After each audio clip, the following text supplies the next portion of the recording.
course, I've been in the sales business for a long time. But I remember the president of our company had said one time, and I worked for a huge company, he said, just remember that nothing happens in this company until somebody sells something. Wow. That's really, and what type of business was it? If you don't mind me asking? We sold aircraft carriers and submarines. Okay. Sale. Hey, Little stuff. wow. That's some real estate. You know, think about this. There's a concept that you study in business school, and it's all Toyota is actually the most of the case studies around it. But has anybody ever heard of JIT, inventory management? JIT, JIT. It stands for just in time. Yeah. Okay, and that's what you're talking about. And basically, the concept there is that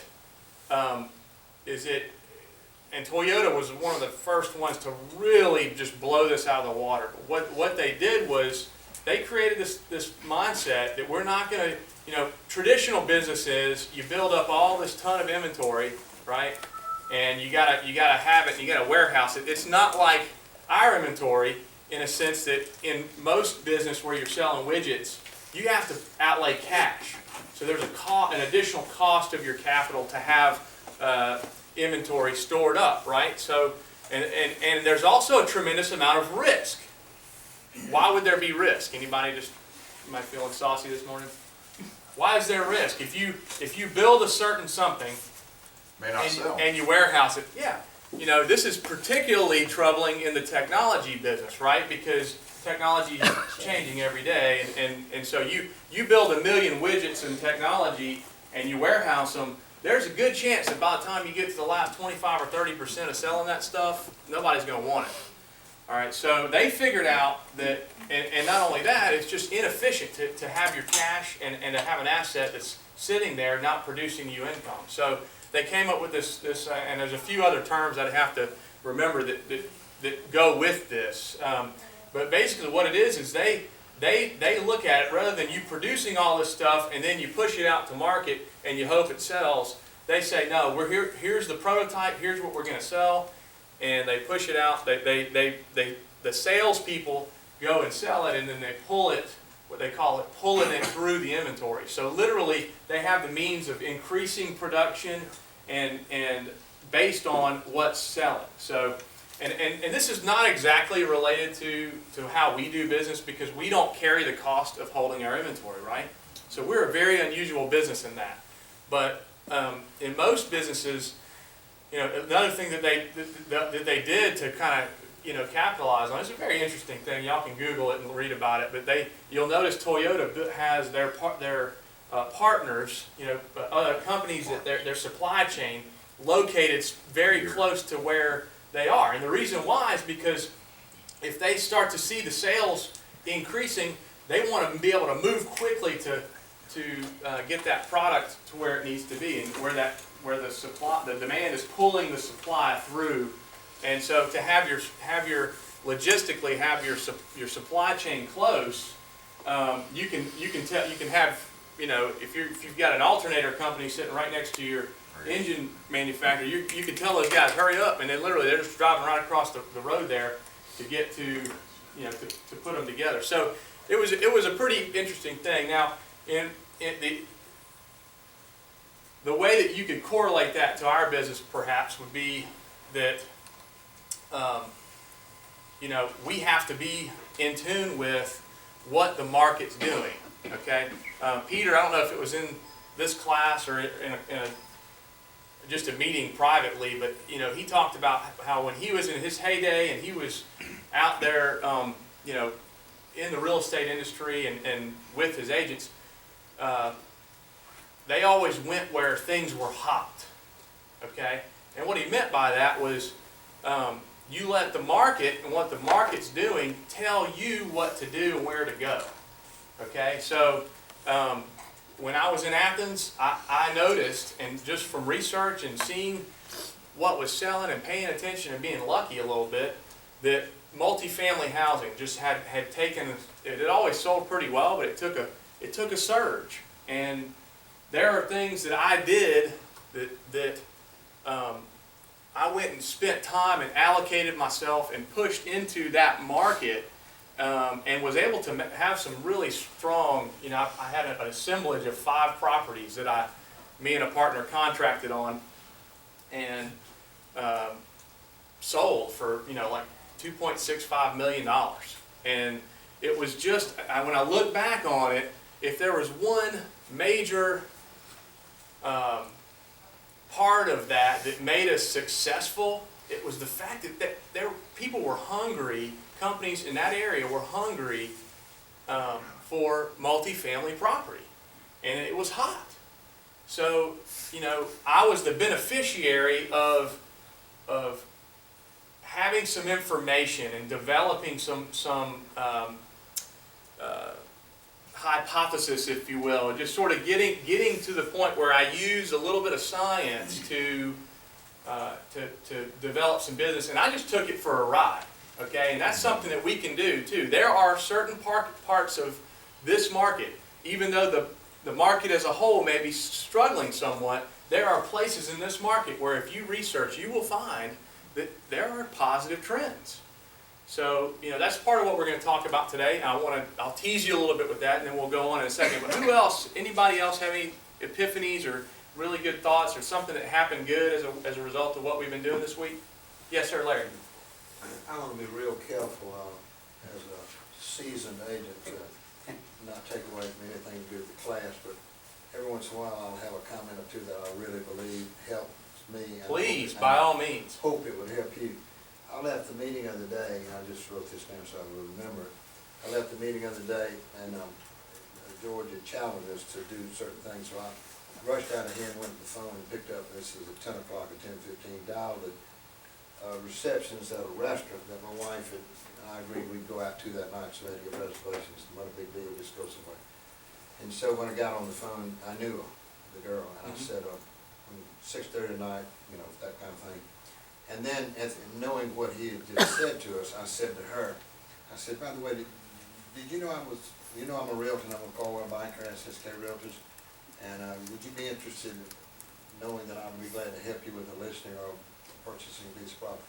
Very strange feeling as I was saying that, because I know to do that, but I've never done that. And she went, oh, like blank. Well, I planted the seed, so much for that, but I did it.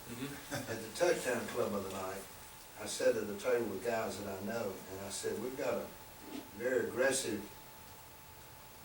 I said a couple of nice adjectives about our new manager. I said, he's really pushing us to talk about real estate. Well, I know these guys, most of them. I said, I just want to remind you, I'm with Caldwell Bank, and I'm in residential sales, and if I can ever be of any help to you, let me know. Well, all of them knew me, but they just looked at me and they said, well, how is the real estate market? So it opened it up to talk about it. The other thing I did, and I won't give the name because I learned I don't cheat, but I learned not to give out certain things, so I'm not going to give you the guy's name, because y'all might know this guy. But somehow I got to talking to him at the Touchdown Club, because he spoke to me and, you know, that kind of thing. And something came up about St. Simon's, and he said, well, we tried to buy a house down there and it didn't work out. And I said, oh, really? Well, what was the first thing going through my mind? How do I get him in my, what do you call it? Referral. My camp. Right. And so I said, well, I had to think about what I was saying. I said, I didn't say, was your agent good and you okay with your agent? Because if he said yes, that was the end of it. I just said, would you consider talking to a lady that I know that's honest, has been in business a long time, used to live in Athens, and lives in St. Simon? He said, sure, like that. So I said, can I call you? And then he said, well, let me just give you my card. This is not a card. Well, he said, let me give you my card. So I called her that night, and she's now chasing him. And he's awesome. head of a big corporation in Macon. Wants to buy a house in St. Simon. So, Yeah, that's great. and Donna's going to help me fill out the referral forms. I mean, you know, I'm going to get that on a referral. Yep. And the main reason for this is because what you have asked us to do, it sort of made me, you know, to think about it. And it's a little awkward sometimes to ask those questions. Yeah. Last thing, I know what a sphere of influence is. My question is, what is the sphere of influence? What do you think about it? I didn't think about it. Yep. I've been trying. I got it everywhere, but I don't really have it under control. Right. So what I need to do to get that. That part is what we're going to talk about a little bit today, and we'll hash. So if I don't totally answer everything, flag me at the end and let's raise your hand. Let's discuss it because I want to make sure everybody's clear on this. And it's not a bad question. It really isn't. I think it's hazy in a lot of our minds what it is and how to use it. Right? Yes, ma'am. I just wanted to share that I don't like doing open houses on Sunday, people know that, and I very rarely do them. And last weekend I had to do one for a friend of mine, and I went there on Sunday and, thinking I'm gonna kick my heels and do nothing all these 2 hours here. Actually, I had only one customer, and I seem to have, he's a USAA, not a USA referral, but he is a USA, and when Rob, long story short, he requested me to help him find a home here, making $300,000, so you never know when you can meet somebody, and I do suggest, especially to beginning agents, that's how I started, do open houses, expose yourself, Well, here's the good thing about open houses, if you want my feedback on it too. If all you were going to do was an open house, and that was all you could do during that time, it would be a tough proposition sometimes. This is just my opinion. It does help, it does make your seller feel supported and like you're putting in time because it's a physical component of you doing your job that they see, right? But bring other stuff to do. What a great time to prospect. I mean, if you have somebody walk in the building, well, now you got a reason that, you're not wasting your time because you're dealing with a buyer. But if you go for 3 hours and you have 2 people come, you ought to have 2 hours of time where you could pick the phone up and do some warm touches, or do some market research. So it's not a bad, don't think of it as, well, it's a total waste of time. It's only a waste of time if you twiddle your thumbs during the downtime. So yeah, but the problem with that, I was gonna do some work, and I thought, well, I'll take my computer with me. I'm like, maybe not, because, maybe I'm by myself here, so. yeah. Plus you can't get on Okay. the internet. No. All right. Did anybody, really quickly, going back to last week, I told you I was going to ask you, I wanted to see if anybody had a chance to develop some thinking around the CAC. Remember that? Anybody who remembers what that? Cost to acquire. Yes. Customer acquisition costs. Right. Okay. Cost to acquire a new customer. Exactly. Same thing. Good job. Okay. And what was the other one? It was an LTV. Lifetime value. Okay. Who has developed some thoughts on that? Remember, I asked you: is the value of a customer limited? The lifetime value of a customer, is it limited to just the rest of the homes that person will buy or sell? And so I see you shaking your head, so the answer is no. Okay, who wants to take a shot at why it's not limited? Okay, Essie? Because they will have children, Okay. and then they'll refer their children to you. Okay. Their children have children.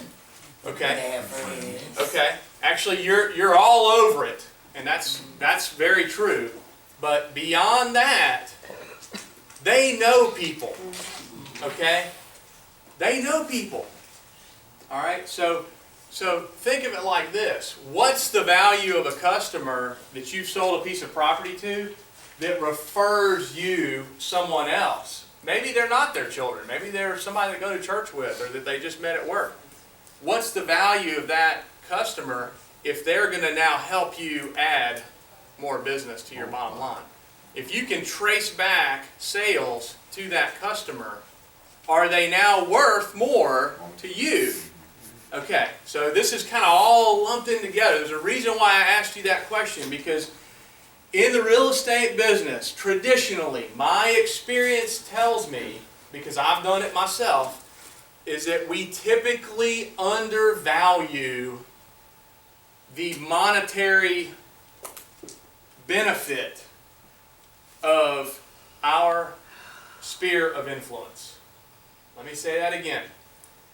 It is in our nature, and it is easy for us to not appropriately understand the full value of a person in our sphere of influence. Now, someone who is in our sphere of influence and has bought or sold a home through us and had a good experience is going to be worth more because they've experienced your services, and particularly if you did a good job for them. Okay? So the nugget of wisdom there is, does my cost to acquire a new customer go up or down every time I add a sphere of influence person into my sphere of influence? Okay, thank you. Why would my cost to acquire a new customer go down based on me adding a new customer into my sphere of influence? Because you're multiplying inwardly almost. Posterity. Okay, right. Because when we all agreed that the type of business we talked about last week is the hard stuff, right? It's the stuff nobody likes to do in the real estate business. And probably 5 out of 100 do it, okay, at all. Y'all don't know this because maybe you do, but I'm just telling you, you're not the only ones in a company in Macon that don't like to do it. Everybody doesn't like to do it, okay? So guess what? Most people don't. Most agents that are in the business, that are successful, that are making an income that they're happy with, they've been in the business 3, 4, 5 years, they don't call for sale by owners. Okay, now you have your exception, your anomaly. So what does that mean? That means that if you're willing to do it, there's fewer people out there competing for it. And I know you think there's a bunch, but there's not necessarily. But that's the heavy lifting, right? So what's the value? Think about it. Now, if I'm going to go and I'm going to do all this work for something and I'm going to make minimum wage doing it, I may not be as excited about doing it, right? And my excitement level and how I engage it is going to determine how well I do. That's just a fact. So if you understand that the value of every customer is greater than that one transaction, right? Because NAR says 7 transactions per person on average. That means some will be more, some will be less. But if I understand that, I'm going to dig a little harder in my prospecting, right? Because now I'm not just going for one sale. I'm going for maybe 3 or 4 or 5 or how many left that they have. Okay? But if I understand on top of that, that once I add that person into my sphere and I can make them a happy camper and I can make them essentially part of my sales team if I do my job right, it's going to, you use the word multiply, Doug. It's going to multiply your success. It's going to make the cost to acquire, and I'm not just talking about money, I'm talking about your labor, your time, your intensity. The cost to acquire new customers will go down. Okay?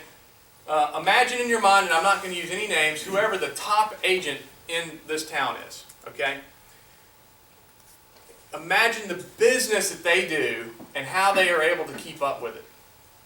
Do you think it is possible that if they had to work as hard as a brand new agent to acquire new customers, that there's any chance that they would do that much business? Think about that. No, because they'd be spending all their time getting new customers. You can't. The only way to get to that level is to employ the sales force that you will have through your sphere of influence. You cannot, one person cannot create that much value and retain that much off of their efforts.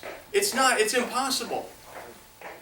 Okay? It takes good management, and it takes staying on top of and creating people that are willing to buy in to you and buy into helping you be successful. You cannot do it by yourself. So that's the nugget of wisdom that I hope you guys will understand. And as you approach your prospecting, as you approach your circle of influence, and I use that interchangeably with the sphere, that you will understand that every name is valuable. But it's only valuable if you know how to work it, right? And if you know what to do, how to manage it, how to keep it, and work it. So today what we're going to talk about, and we're going to go on into it. Any other questions or thoughts on that? That was the whole point with understanding the CAC, the cost to acquire a new customer, and the lifetime value of the customer, is that they're interchangeable. One of them affects the other and vice versa. Okay? And when you can fully understand sort of the math behind it, you'll understand why it's so important to keep a good list of people and how to use that list. I mean, there's so many things you can do with that list to draw out more. Okay, so here, let's keep moving. Luckily, this is going to be a lot less time today. Today we're going to cover a couple things. CRM, what is it? Why is it critical to building our business? We've already talked about some of that this morning, not even meaning to. A couple different ways to get her done. All right, farming basics, how not to pick an area. Choosing scale, data capture, timing your sowing and reaping, and then some ideas for farming, which I'm going to rely on some of you guys because I know that in some cases y'all have more experience with it than I do. Okay, customer relationship management is a model for managing a company's interactions with current and future customers. It involves using technology to organize, automate, and synchronize sales, marketing, customer service, and technical support.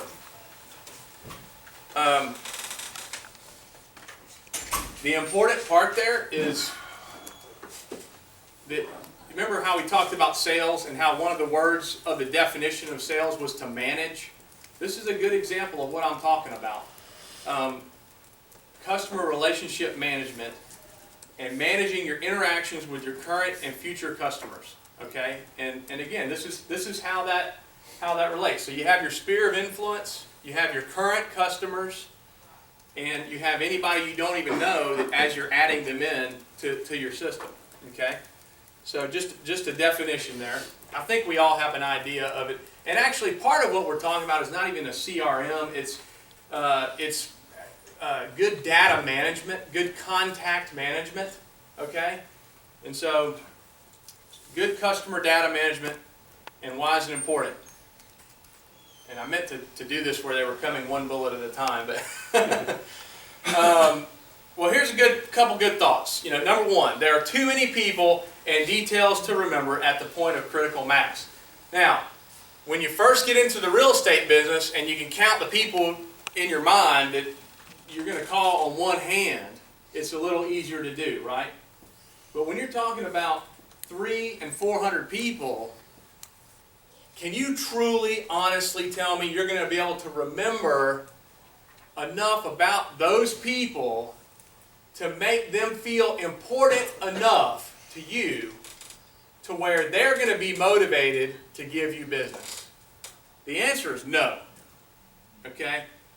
The point of it is you have to keep up with people. You have to, if you've ever been called by a company 6 months after you call them to inquire about something, and they call you and they say, you know, hey Chris, this is George at, you know, whatever, something marketing, you know, Widgets Incorporated. You know, 6 months ago I had a call, I'll tell you, I had a call from a wine company. I logged into wine.com and shipped a few friends a bottle of wine around Christmas time. And I get a call somehow from a totally different company, and they're telling me all about, you know, the brand new Cabernet that they've got and how they think I would love it. And they're just going into the vineyard and all this stuff. How did they know to call me 6 months later? How did they know that the 2 bottles of wine that I ordered 6 months ago were Cabernets? It's CRM, folks. They're keeping track. Do you think there's any chance that somebody I talked to or somebody that saw my order 6 months ago, a year ago, 2 years ago, actually is going to remember that I like Cabernet as opposed to, you know, Riesling or something like that? No. So you got to, there's too much data, and you have to plan for there to be too much data from day one. And so keeping good notes, keeping good track of everything. Categorizing and segmenting, okay? Here's the thing. Are all customers worth the same thing to you and your business as it relates to your bottom line? No, they're not. They're not. Some will buy homes that will end up paying you and compensating you more. Some of them, your sphere, will refer 10 people to you over the course of your career, and some will only refer 1 person to you over the course of your career. So you have to have an idea, and you have to be able to segment your data and your people so that you can have it in an organized way so that you understand where people are, who they are, how they relate to your business, what the chances are of getting business from them, okay? And critical mass, what I mean by critical mass is the point in time where you reach your goal and you're making enough money to be sustainable and profitable in the business. By the time you get there, you will have too many people you know to keep up with in your own brain and in your little black book. You really will. You could do it on paper, but it would be ridiculously difficult to do. Okay? Tracking sources of leads to referrals. How do you know, how are you going to keep track of where these leads came from? Why is that important? Well, it is. It's important to know where your leads are coming from. Why? If I got 10 leads this last month from a source of business, and I'm not even spending any money developing that, on the other hand, I'm spending a lot of money on something, and I've only gotten one, what should I do? Training. Yeah, but if you don't even have the ability and the data intelligence to figure that out, and you're not tracking this stuff, you never know it. That means you're going to be spending more time and money on something that's not producing, and you're wasting an opportunity on something that could. So it's important to keep track of this stuff. Okay, it creates a visual funnel. I always tell people, if you could, I wish I had a marker or something, but if you could imagine, the sales funnel. Who knows what I'm talking about when I say the sales funnel? Okay. Pat, do you feel comfortable, or do you want to just give me an idea of what we're talking about? What's at the top of the sales funnel, maybe? Okay, you're talking about all the things that you do to funnel people, business correct. into your... Right. So let me give you a hint. At the very top might be leads. Okay? So if you got leads, what's at the very bottom of the funnel? Sale. A sale, a closing. Okay? Right? So this is part of why we did the business plan and why I'm trying to help you understand conversion rates. Okay? Because you get the leads come in, those turn into prospects, or listing presentations. The listing presentations turn into listings. The listings turn into buyers and sales, right? You get two benefits from having a listing, not just one. And then a percentage of those turn into closings, right? Well, you're always going to have this many leads, this many prospects, this many listing appointments, this many listings, this many buyers, this many sales, right? So it allows you to visualize and say, well, okay, how many leads did I generate last month? What did that turn into? And so you can actually look at these lists in your CRM and tell, where am I weak right now? Do I need to build the top of the funnel up? Do I need to put more in the funnel right now? Am I getting jammed up at a listing presentation? If I only got 4, if I had to have 4 listing presentations to get a listing, you need to work on that. So that helps you to visualize your funnel, and I'll show you more about what I mean on that in a minute. Makes your work more objective. The fact that you knew how many people you added to your sphere, okay? You probably didn't know, you probably weren't even tracking how many people you added to your sphere. You should know and care about, and on Google you can tell how many people you have in a bucket, all right, and you in a group. But you should want to see that number go up, okay? And so it helps you to be more objective. How many people did I grow in my sphere of influence today? What did I add? If you're not tracking it, you'd never know. Okay, so, and then of course it helps you to keep track of your goals. Same principle. You can see the entire funnel, you can see where the letdowns are, where things aren't getting through to the next level, and you can focus on your goals better that way. So, does that make sense? Any questions on that? Why farming? You can service all your brochure box. These are economies of scale. Okay, here's a couple of things to think about when you're thinking about, am I going to farm or not? Okay, if you can develop 8 or 10 listings in a neighborhood, or even 3 or 4, you're going to get opportunity. You're going to get economies of scale. Okay, it'll save you time and money, right? You'll have more brochure boxes in one spot. You can organize neighborhood open houses with your own listings, as opposed to one of yours and 4 other people, right? If you got 3 or 4 listings in a neighborhood, you don't have to have an open house with other people. You can do it yourself. Okay, you can stop by and see sellers with one drive. When advertising, they will all be able to go into the same types of publications. You can cross-sell your other listings when getting buyer calls. Not a bad thing. If you pay to have flyers distributed, you're only looking at one route. Okay, that saves time. You can develop email and mailing lists to that one area and save the cost of purchasing them. Okay, you will know, and what does that mean? Some people buy lists, right? I mean, you develop your own list. If you're focusing on something and you're honing in on it, now you can build that list not just with a name and an address, but with information. Okay, you will know all the problems and benefits of the community. Give me some examples of like how something going on in the community affected a neighborhood recently. Anybody have anything? Something bad, like a murder. Bad, a murder, or something good. Either way. Our school. I mean, It happens. it does. A new school. Okay, a new school, a redistricting maybe, or redrawing the lines. You know, do people have questions about stuff like that? Are they concerned about it? Yeah. Are they going to look? Are they going to look for some answers about it? Okay, is that an opportunity for you to be an expert in something other than just saying I'm an expert in real estate? Yeah.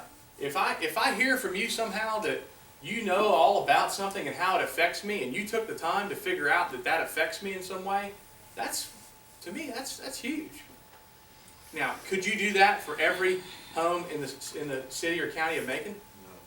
No, you can't afford to exert yourself that way, right? Okay. Here's how not to pick a farm area, okay? And this is why a lot of people try it and they quit, because they failed based on not thinking about things. You got to increase your chances of success, okay? But by your taste. Wow, I love these huge homes. I remember I thought this one time. I want my picture and my name to be associated with the high-end properties, okay? That sounds really great, and it even sounds right. But when it comes to farming, it could be a really bad situation. Okay, you could waste a lot of money. All right, number of homes in a neighborhood, and I'm not necessarily saying that you pick it based on the number of homes in the neighborhood. That sometimes a neighborhood may have more homes than you have the money to service, or the time, or the energy. So sometimes too big is not good. Okay, or sometimes too small is not good. Right? If you do. Now, the other option you have is doing a few different things with a neighborhood, and maybe doing 2 or 3 neighborhoods. But then when you start to talk about neighborhood garage sales, you're losing out on your economies of scale a little bit, right? So picking the right number of homes, or picking it just based on it being high or low, sometimes is not the best thing. All right, close to where I live, guys. You know, there are a finite number of neighborhoods in this area. I would not recommend you necessitate that you're going to pick one next to where you live. The chances are it may not be next to where you live the best place to farm. Okay, it's where I live. That ain't necessarily a good thing. Okay, I just from experience being a home builder. Now I would say that it's not a bad, if all the other stuff lines up, you're closer, right? So that's not a bad thing. Any other ideas on why not to pick what not to use? Okay. How to pick a farm area? Okay. Is it a home buyer's neighborhood? If the neighborhood is 50% rental, is it a good idea, you think? No. Probably not, because immediately your efforts are minimized by 50%. Do you know how many are rentals? Do you know which ones are rentals? How much money are you going to spend on mail to someone who has absolutely no ability to even act if they wanted to? So you got to use some. Make sure it's a neighborhood that is going to have sales. Demographics. Now what I mean by this is and I want to be careful here because this is tough. You know, sometimes. Let me put it this way. I'm trying to think how to explain this. But if you don't super feel comfortable with, and again, we don't discriminate in any way in this company at all.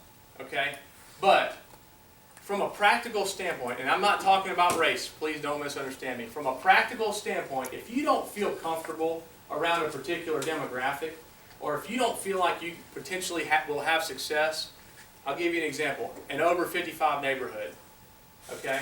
We have those, and that is a legal form of marketing differentiation, okay? But if you don't super feel like you know that group, or you feel comfortable working with that group, should you devote a ton of time and resources to it necessarily? No. Okay, so my point is, I'll give you another example. If you don't feel comfortable necessarily working with people that are absolutely mind-numbing wealthy, okay, then don't go after $1 million houses. I'm just going to tell you, you have to make sure you understand in general who's in that neighborhood. This is marketing, folks. Marketing does consider demographics and their ability to sell into that demographic group. So just do some basic thinking and theorizing over the fact that who's in this neighborhood, who typically buys. You know, is it working class? Is it retirees? Is it young families? You know, am I going to be relatable to these people? Because people hire agents that they like and they feel relatable to. If you hadn't figured that out, that's the truth. Okay? So if you don't feel like you can get relatable with people in that type of demographic that own in that neighborhood, then don't waste your time or money. Okay? Make sense? All right, the 8% or more turnover rate, we're going to talk about that in a minute. If nobody's ever moving in or out of a neighborhood, then you should, that doesn't mean don't list houses in there, it just means don't spend your money on marketing in there. Okay? Medium price range for your market. So in other words, again, going back to if the average sales price is, somebody help me out here, Macon, average sales price. 130,000. Okay, I think that was what I guessed. Then are you facing a little bit more of a challenge, perhaps, if you're going to go after a $500,000 target? Yeah. And the reason is because if 95% of the buyers that are going to buy a home in this county are in the 100,000 to 180,000 range, well, I mean, you got this little bit of chance that you're going to sell something in that market. It's just fact, okay? That doesn't mean don't go get a $900,000 listing. It just means maybe you don't want to target that neighborhood, okay? Okay, and do not choose an area if one agent dominates more than 20%. And I would say, depending on domination at all, like you might want to just be aware of anybody that's over 10 to 15% in a neighborhood. Okay? There's a concept in business called, I've told you all about this, it's just sort of, and it helps me to visualize, but have you ever heard of a book called Blue Water Strategies? I think it's the name of the book. I don't remember the author. The whole point of the book is that you want to be in an area where there's blue water, because if there's red water, what is it? Sharks. There's all kind of fish and sharks just eating each other, devouring each other, and there's blood everywhere in the water. So why not just swim all the way over here, find you an area where it's like, hey, you know, there ain't nobody here. This is easy, right? So that's kind of the point, is that you don't want to go head to head. If somebody's already put in $10,000 over 3 or 4 or 5 years in marketing to that neighborhood, you got an uphill battle, guys. And it's not necessarily smart. Sometimes being tough and wanting to take somebody out, you know, and just, I'm gonna take it out, you know, I'm gonna do it. Sometimes that's not the smartest way to do it. Business is about going where? Where the market is. And where there's unexploited market. Okay? That's how you make your job easier. You can always make your job harder, right? We know how to do that. Okay? So, did you have something, Doug? I just said, how do you know that figure? Good, that's a good point. We're going to get to that in just a second. In fact, we're going to get to it right now. All right, so here's the homework, and then what we're going to do is I'm going to go through a few. I wanted to get to the tactical stuff at the very end. So you can stay as long as you can. If you have to go, you can catch the video of what I'm about to do. But here's the homework. Number one, decide if farming is right for you right now. I would say that because our company pays for a monthly stipend for you for marketing, it ought to be right for you somewhere. Okay? But you know, if you're going to do it, if you're going to buy a farm and farm equipment and hire, you know, help and hang a shingle, you know, you need to be prepared to go with it and do it for the long term. The worst story would be starting this and doing it for a year and then quitting, okay, or 6 months and quitting. So decide if it's right, count the cost. You know, I can think of a few biblical analogies, but I will continue. But you want to count the cost before you do something. Okay, so decide if it's right for you, and then don't waste your time. The next thing you should do is do the market research and determine a good farm area, okay? So next week, come prepared with some ideas and be ready to discuss, whether we discuss it or not, be ready to, what areas you're thinking about and why, okay? So we're not going to talk about it in the group. And one thought was brought to mind about not wanting to get on top of each other in different marketplaces as we're all pushing into this at the same time. So what I want to do is everybody kind of should tell me what you're thinking about doing. And I'll say this, guys, we're in a free market. This is not a, you know, this is a capitalistic country we live in, and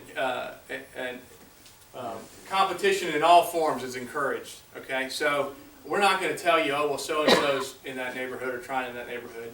But I may tell you that they are, but I'm not going to tell you to not go for it. If you have a neighborhood and you really want to be there and you feel like, you know, and both of you are aware that y'all are both going for that neighborhood, well, that's the way it is, okay? I'm not going to sit here and tell one person they can and one person they can't. That's not why I'm here. Now, y'all may want to discuss amongst yourselves, you know, or you may want to partner up with somebody on this. But I would say that over the long term, you'd be better off you choosing where you want to go and you be the forefront of what you're going to do, okay?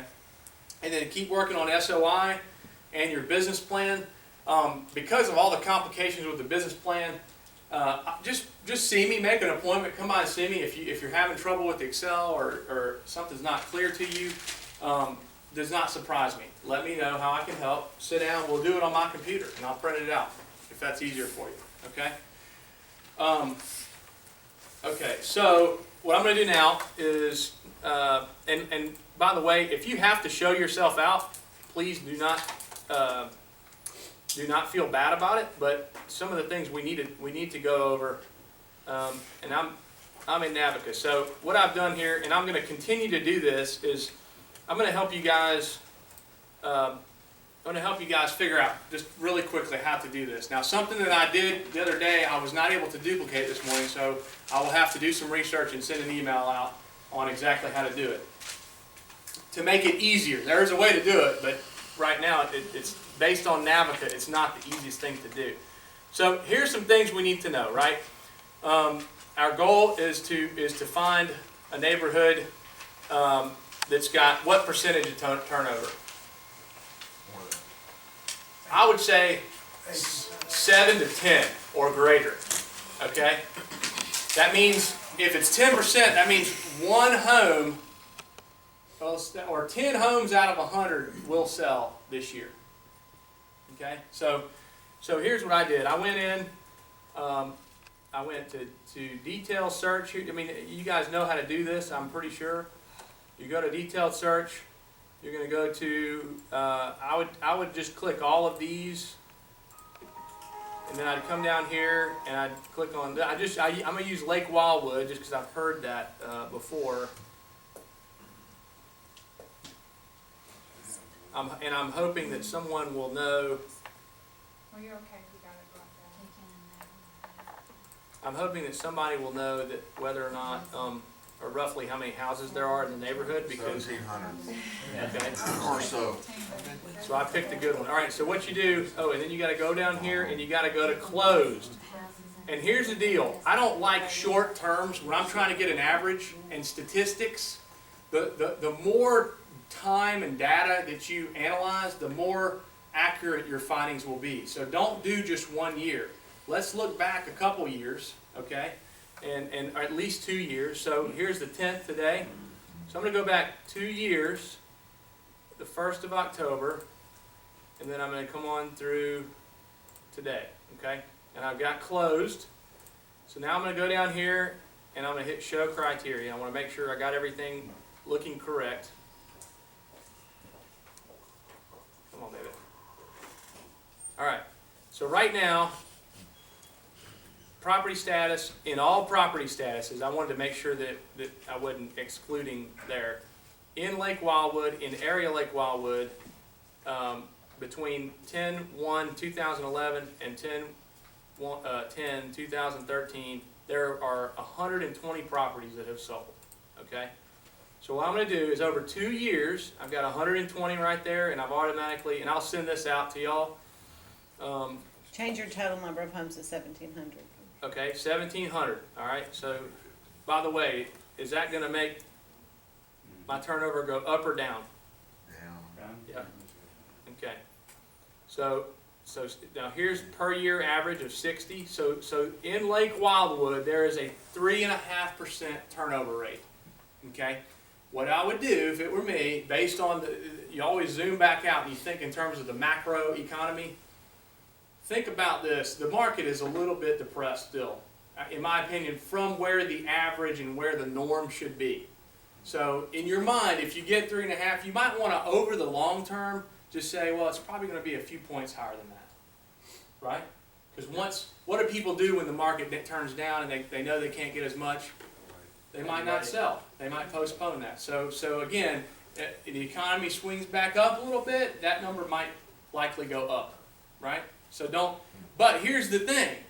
Everything we look at, we should be comparing against. So what I'm going to do when I send this out, I'm going to copy this and I'm going to paste it to sheet 2, and I'm going to create 3 or 4 sheets down here. And what I want you to do is you can compare each neighborhood. You'll have Lake Wildwood here, have the same stats for this. You know, get you 3 or 4 neighborhoods that you're interested in and compare them, because statistics is good to compare stuff with. It doesn't necessarily mean that I'm guaranteed that 3.5% of those houses will sell or not sell. But if the market is sort of the equalizer, okay? I'm sorry, the market is what might affect those numbers, but the equalizer is the fact that you're comparing to other companies during the same other neighborhoods during the same economy, right? So if another neighborhood has got 6 or 8%, well, now you know this one's probably going to have better turnover, okay? So then the second thing you got to figure out is market dominance, all right? So the thing you want to see is a ton of companies, a ton of agents all over the board, all right?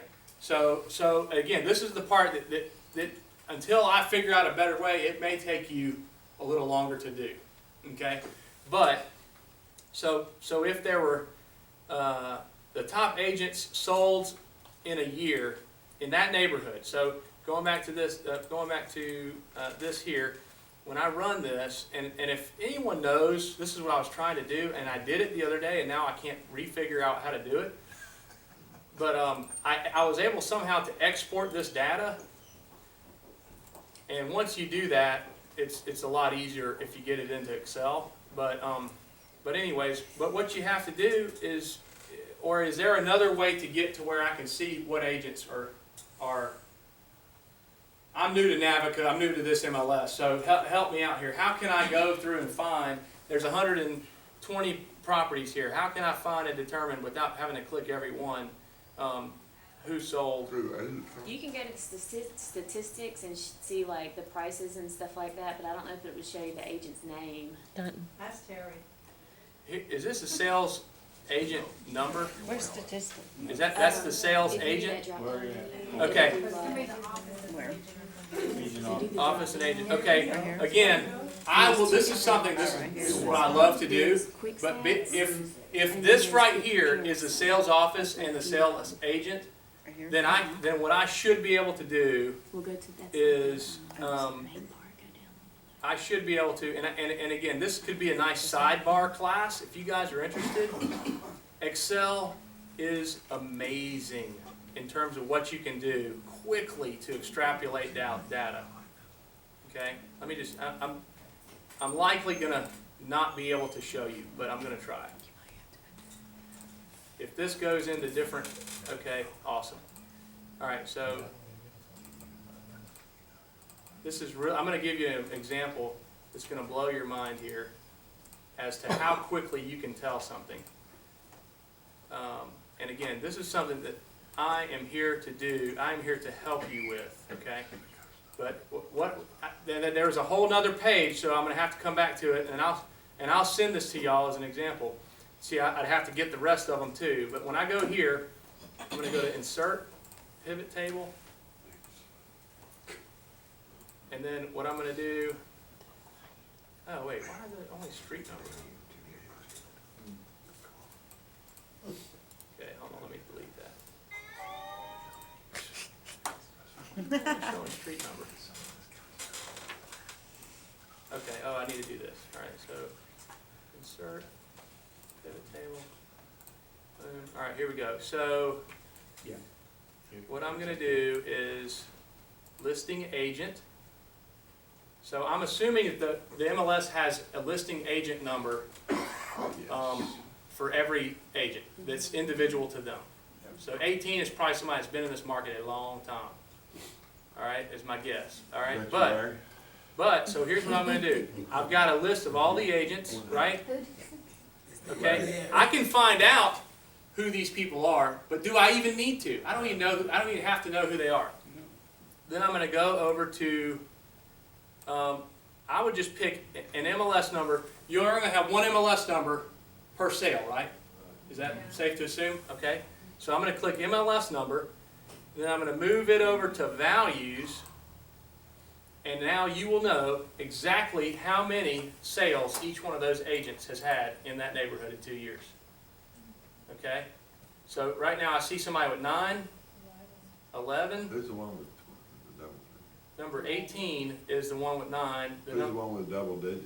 338. You know, I love the fact that we can find things. Now again, that ain't all of them because there's another page here. I don't know how many's on the next page. You know, not many. This is still for Lake Wildwood you're on? Uh-huh. So what was the number? It was It was 338. Okay. So 338. So I'm gonna go over here and look for 338. Y'all tell me when you see it. Probably been in business 20-something years. Okay, actually, I'll teach you another little trick that you can do when you this is another little trick you can do when you have a web page and you know you're looking for something and you got a ton of stuff on it. If you're in Chrome, which I highly recommend, go to Find. What was the number? 338. 338. There you go. So I'm going to click on this, and it's going to tell me exactly who that agent is. Denny Grimes. Denny Grimes. Okay, so Denny Grimes, if he didn't have any more on that second page, he has 11. So I'm going to go back here, and I'm going to put top agents sold in a year is 11, which gives him 18.3% of that neighborhood of the sales. Is that significant? Yes. I would say so. On top of that, you have a number 2. You have somebody else that had 9, right? That's not counting the second page. So they had 15%.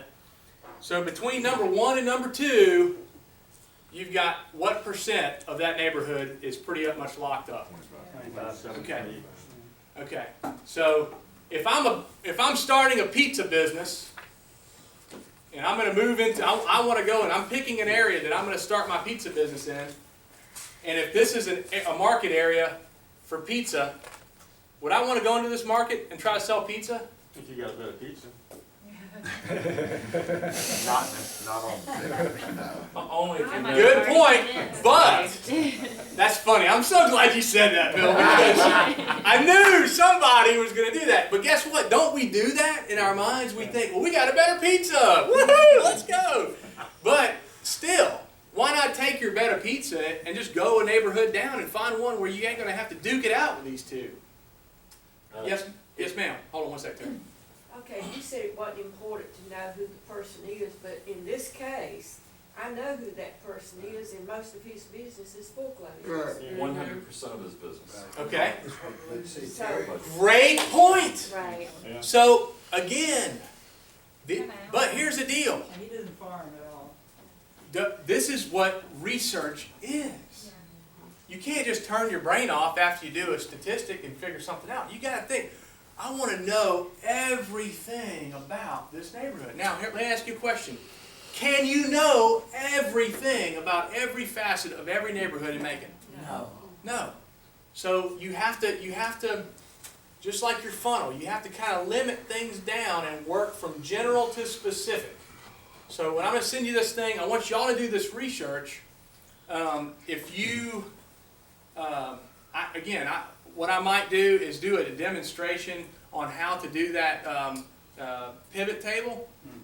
I think that would make things easier.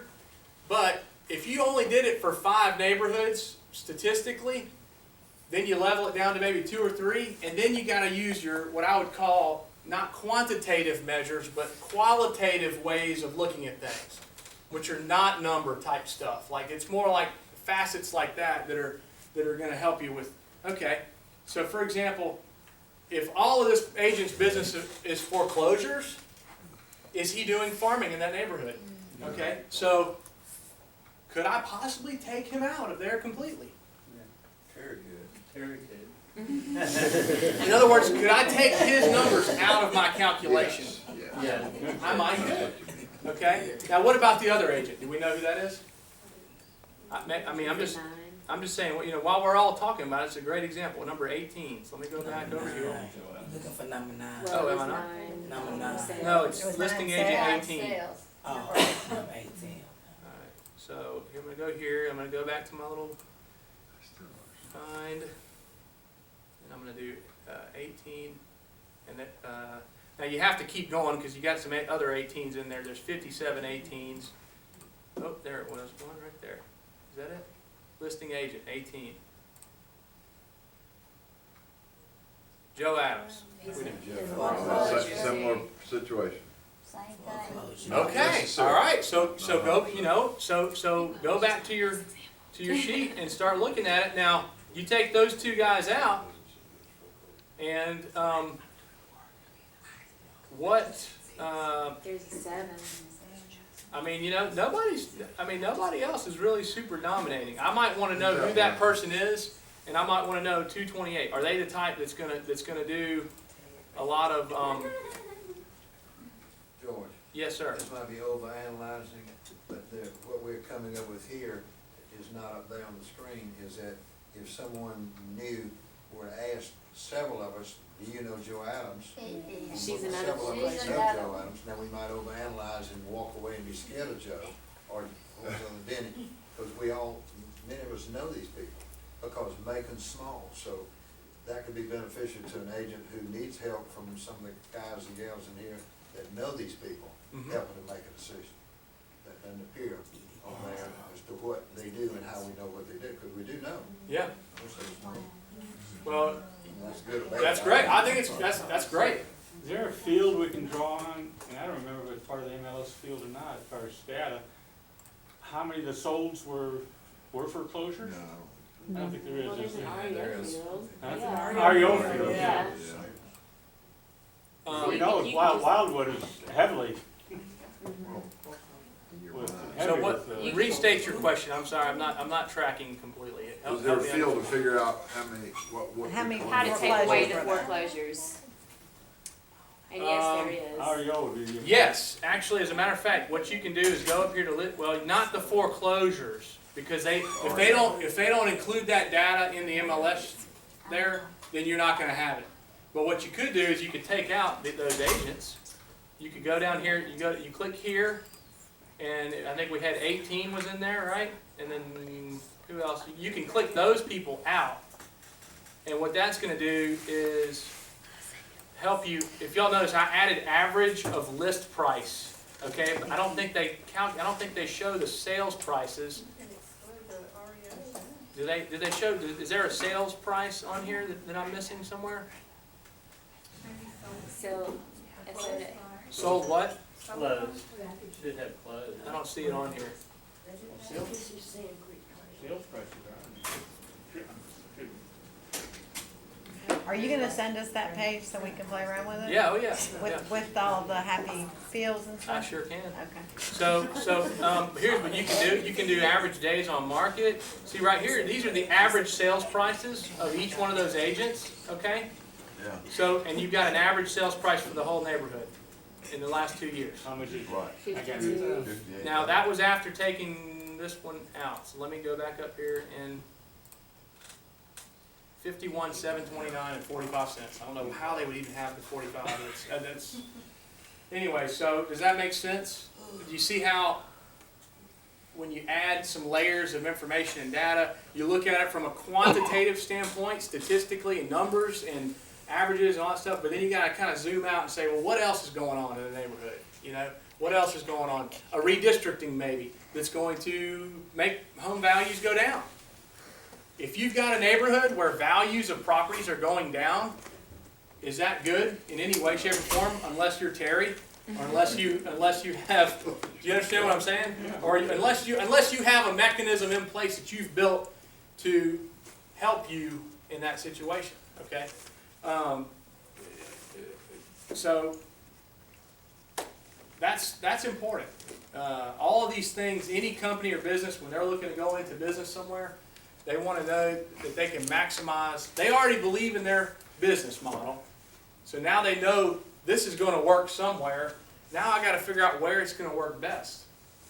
And there are companies literally that they take the whole map of the states or the world and they say, where will this model, where will our product work? We know it's going to work. Now let's pick the place where it will grow the fastest. And that's where they start. So hopefully you guys will do the same. We're way over time. What I can do and what I will do for anybody, feel free to leave. We are, there's a board luncheon at 11:30, so you know, I'd like for all of us to caravan and go to that if we have time. But what I'm going to do is I'm going to shift gears real quick. First of all, how many people have at least 5 more minutes? Okay, I'm going to shift gears and go into CRM just for a second and go back into helping us. Let's see here. How many people here use Gmail for your email and contacts? To get my apartment. For those that don't, what do you use? Outlook? Outlook, okay.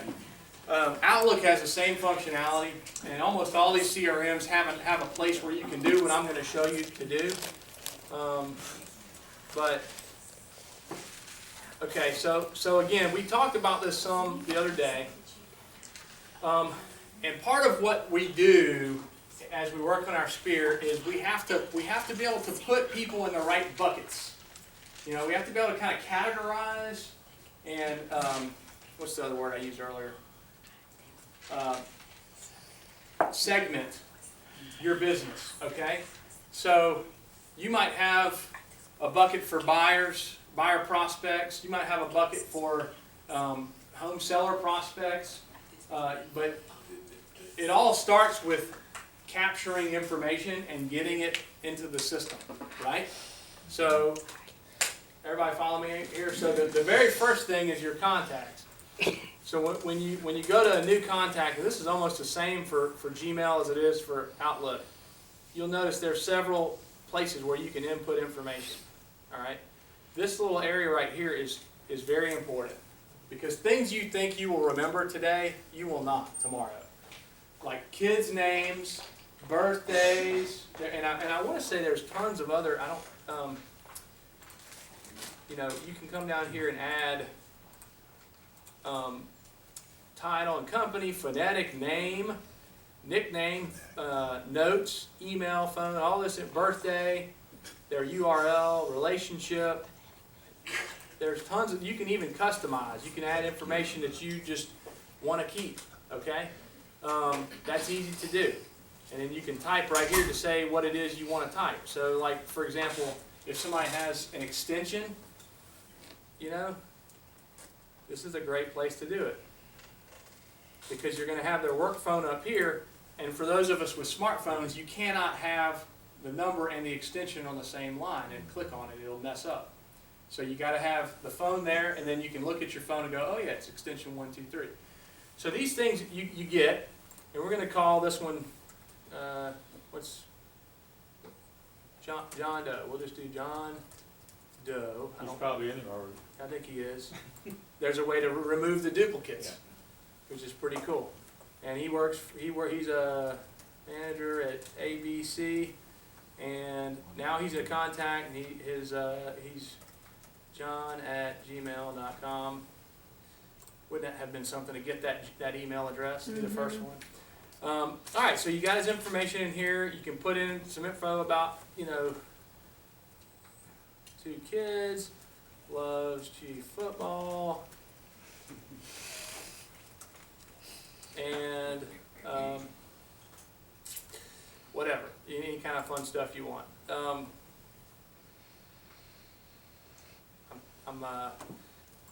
was thinking of some things that they're not great to say.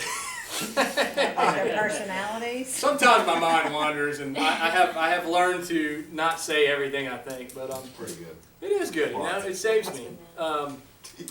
So here's what I'm going to do. All right. So here are several buckets. Okay. See, I've got. I thought I had more folks in there. I think I was going to end up just changing that one. I've got everybody on Facebook for my MBA, but no, I've got. Here's a list of emails of anybody I went to school with for my MBA. They're in there. Tiger Cubs. I just did an example of a basic SOI. Some of these are old, and I just haven't changed them over the years, but RE clients, agents, and hopefully I would have had more clients than that, but this Google keeps up with. Management prospect. I mean, you can classify all these in various ways, but you know, you should have one bucket that is just a general sphere of influence, and these are the people that you should be calling.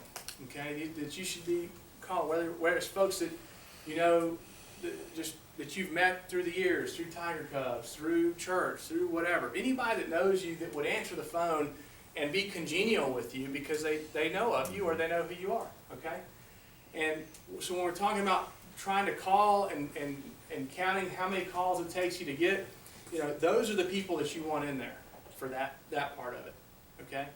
And so that's the one bucket that should be growing the fastest and the most, all right? But here's something I can do. This is pretty cool. So I've got everybody in here, and if I have developed by the way, every chance you get, if you get some information from someone, you should add something to the contacts. Okay? Every single chance you get. Don't forget, stop what you're doing, punch it into your phone. Okay? That's important. Kids' names, things that are important to people, a birthday, try to get that stuff in there.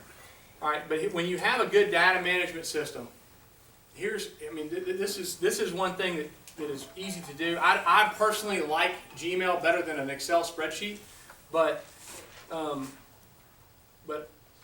you got to do is go over here, go to export, and you can export this group specifically into a CSV format, and it will pop it up.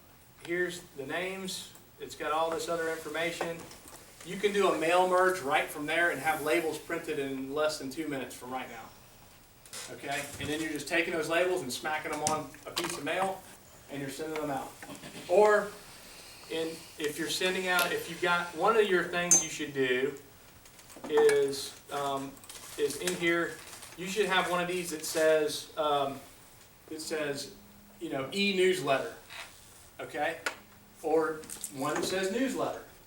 But if Joe, find Joe or John Doe, if John says, yeah, you can send me an email newsletter, then you need to, first of all, you need to have one. So I'm gonna do e-newsletter, right? And so now he's in e-newsletter. I can go to e-newsletter, and let's just suppose there's 50 names. This is how I email you guys.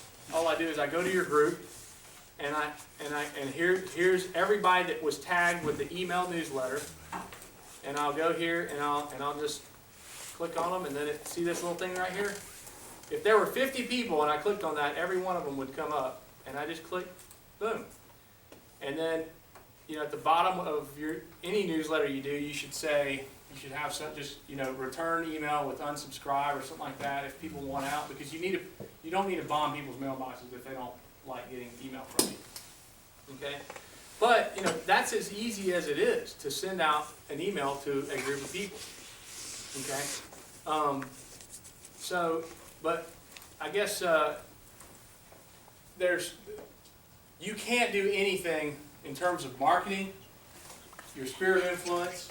And by the way, you should build, if you decide to target a market or a neighborhood, you should have a section somewhere where you're keeping those same lists. Now, why is it important? This is just throwing this out here. Why would it be important if you're going to make a serious go at this thing?